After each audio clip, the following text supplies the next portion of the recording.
Урматтуу мекендештерим, бардыгыңыздарга белгилүү болгондой, өлкөбүздө президенттик шайлоо жараяны жүрүп жатат. Мен да бүгүн президенттик шайлоого катышуу үчүн арыз бердим. Ошого байланыштуу сиздерге кайрылып отурам.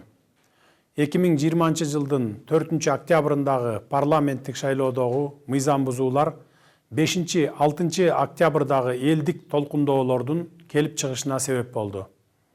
Бишкекте жана башка аймактарда нааразычылык акцияларга миңдеген адамдар катышты. Алар кайра шайлоо өткөрүүнү, президенттин отставкасын катуу талап кылышты. Натыйжада Борбордук шайлоо комиссиясы 4 октябрдагы шайлоонун натыйжаларын жокко чыгарууга аргасыз болду. Элдин талабы боюнча мурдагы өкмөт отставкага кетти жана өлкө конституциясында белгиленген тартипте жаңы өкмөт түзүлдү. Президент Сооронбай Жээнбеков өз ыктыяры менен кызматтан чегинди. Бул 21-кылымдын башындагы Кыргызстанда болгон ири бурулуш окуялардын бири экендигинде шек жок. Бул жеңиш жалпы Кыргызстандын элинин жеңиши болду. Элдик бийлик кыска мезгил ичинде өлкөбүздө саясий жана социалдык туруктуулукту калыбына келтирди.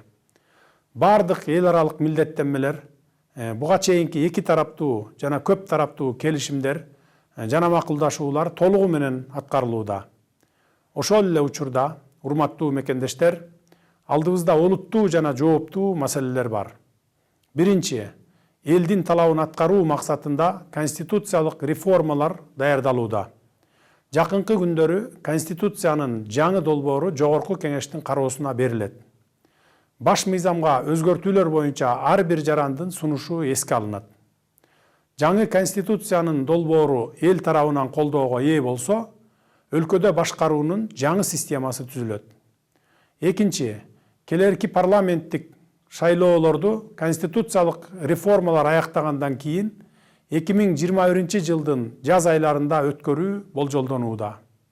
Бул маселе боюнча Жогорку Кеңеш тийиштүү мыйзам кабыл алып, мен ага кол койгом. Үчүнчү, Борбордук шайлоо комиссиясы мөөнөтүнөн мурдагы президенттик шайлоону 2021 жылдын 10 январына белгиледи. Урматтуу мекендештерим, ушуга байланыштуу мен өлкө президентинин ыйгарым укуктарын мыйзам чегинде тапшырып берип, премьер-министр катары ыйгарым укуктарымды токтотуп, президенттик шайлоого катардагы жаран катары катышайын деп чечтим. Мындан ары президенттин милдетин баш мыйзамга ылайык Жогорку Кеңештин төрагасы аткарат. Учурдан пайдаланып, менин талапкерлигимди колдогон бардык саясий күчтөргө, коомдук ишмерлерге, жарандык коомго, медиа тармагына, илимий жана чыгармачыл чөйрөнүн өкүлдөрүнө рахмат айтам. Мага саясий кырдаалга байланыштуу ар кандай саясий күчтөрдүн басымына карабастан бир эмес 3 ирет ишеним көрсөтүп келген Жогорку Кеңештин депутаттарына терең ыраазычылык билдирип, рахмат айтам. Мындан тышкары, чогуу иштешкен бардык бийлик бутактарынын, мамлекеттик жана жергиликтүү өз алдынча башкаруу органдарынын жетекчилерине терең ыраазычылык билдирем. Президенттик жарышка аттанган болочоктогу атаандаштарымдын ар бирин урматтайм жана аларга ийгилик каалайм. Ошол эле учурда суранып кетер элем. Шайлоодо өлкөбүздүн түндүк түштүккө, элибиздин урууруга жана тууган туушканга бөлүнүшүнө жол бербейли. Ар бирибиз үчүн элибиздин тынчтыгы, коомубуздун ынтымагы жеке мансаптан бийик болуш керек.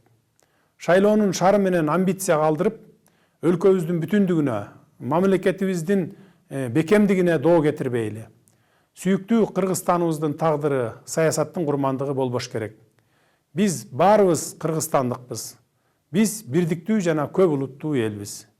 Биздин саясий көз караштарыбыз ар башка, бирок көздөгөн түпкү максатыбыз бирөө гана.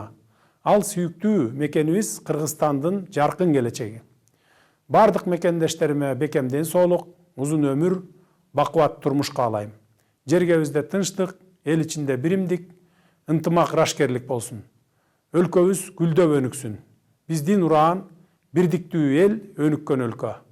Көңүл бурганыңыздар үчүн ыраазычылык билдирем.